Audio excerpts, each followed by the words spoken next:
Salut à tous. Voilà, je veux vous parler aujourd'hui d'un sujet qui est les chrétiens en politique. Est-ce qu'on peut faire de la politique chrétienne? Eh bien, la plupart des personnes qui viennent me voir en général et qui me disent, voilà, je veux faire un parti chrétien et voilà, avec mon groupe, ce qu'on veut faire, généralement, ce qu'ils veulent faire, c'est mettre en place les lois de l'Ancien Testament. Ils veulent partir sur les 10 commandements et autres, etc. Et en fait, le but, c'est quoi? C'est que vous allez créer une société au final dans laquelle vous allez être bien, vous allez être heureux, mais les autres, en fait, vont être frustrés. Et donc, vous allez créer une génération de frustrés, de révoltés, de rebelles. Voilà ce que vous allez créer. Mais vous serez bien, vous serez comme des poissons dans l'eau. Vous voyez? Et encore, et ça paraît bien, hein, ça paraît vraiment une bonne idée, mais vous allez créer des lois où vous allez durcir l'interdiction de ceci, l'interdiction de cela, l'interdiction de l'interdiction de l'interdiction. Vous voyez? C'est ça en fait que ça va être une société chrétienne. Parce que ça sera comme une société, comme celle qui existait à l'époque, enfin à partir de l'époque de Constantin jusqu'à la Révolution, où si on n'allait pas le dimanche matin à l'église, eh bien, on était mis à l'écart, au banc de la société, on n'était pas considéré, on était, comment dire, même parfois accusé d'hérésie, on pouvait être emprisonné, on pouvait être brûlé même. Je sais pas jusqu'où ça peut aller, hein, ce genre de choses. Donc il faut vraiment faire très attention. Jésus nous a toujours laissé libres. Il nous a laissé libres d'être aimés par lui ou de ne pas ou de, enfin voilà, de vouloir recevoir son amour, de ne pas vouloir le recevoir, parce que lui, il nous aime. Qu'on veuille recevoir son amour ou qu'on ne veuille pas le recevoir, il nous aime.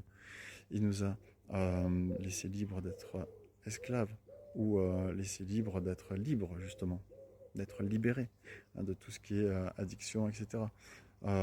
Mais là, avec une société soi-disant chrétienne, enfin, voilà, chrétienne, entre guillemets, christianisée, quoi, eh bien, les gens ne sont plus libres, ils sont obligés de ceci ou de cela.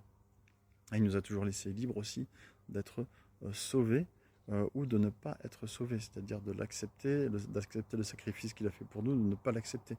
On ne peut pas forcer les choses. À partir du moment où vous allez vouloir vivre dans une société chrétienne, eh bien vous allez avoir des conversions comme forcées, voyez, parce que les gens vont dire bah oui, pour être bien vu, pour être ceci, etc., il faut être chrétien. Donc vous allez avoir des conversions de masse, mais pas des conversions de cœur. C'est ça le problème.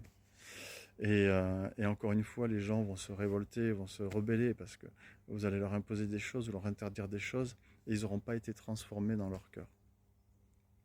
Or, et en plus, c'est parfois tiré par les cheveux, hein, ce que vous voulez transformer, ce que vous voulez obliger les gens à faire ou ne pas faire, c'est parfois tiré par les cheveux bibliquement, parce qu'il y a souvent des choses contre lesquelles Jésus n'a rien du tout.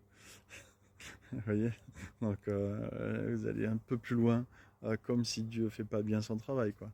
Alors Dieu, tu fais pas bien ton travail, donc on va le faire pour toi, hein. On va obliger les gens à se comporter comme ci, comme ça, parce que toi, tu sais pas le faire. Vous voyez? Mais ce n'est pas ce que Jésus veut faire. Non, non. Ce que Jésus veut faire à travers vous, c'est que vous soyez le sel de la terre.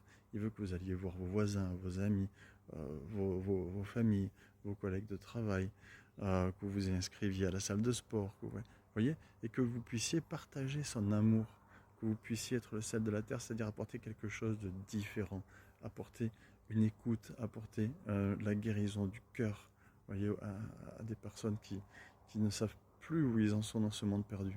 Et peut-être vous allez transformer une vie, vous allez transformer 2 vies ou 3 en 80 ans de vie sur cette terre, ou alors peut-être 10 000 ou 100 ou 100 000. Jésus donne à chacun selon ses capacités, c'est écrit dans la Bible, hein.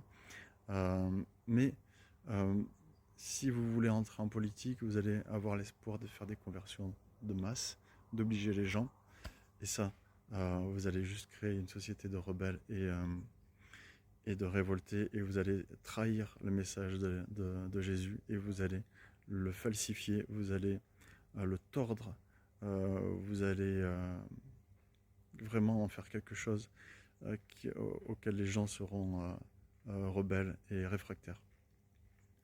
Donc voilà, soyez le sel de la terre, partagez l'amour de Jésus, et ne cherchez pas à faire de la politique pour lui, il n'a pas besoin de ça. Soyez bénis.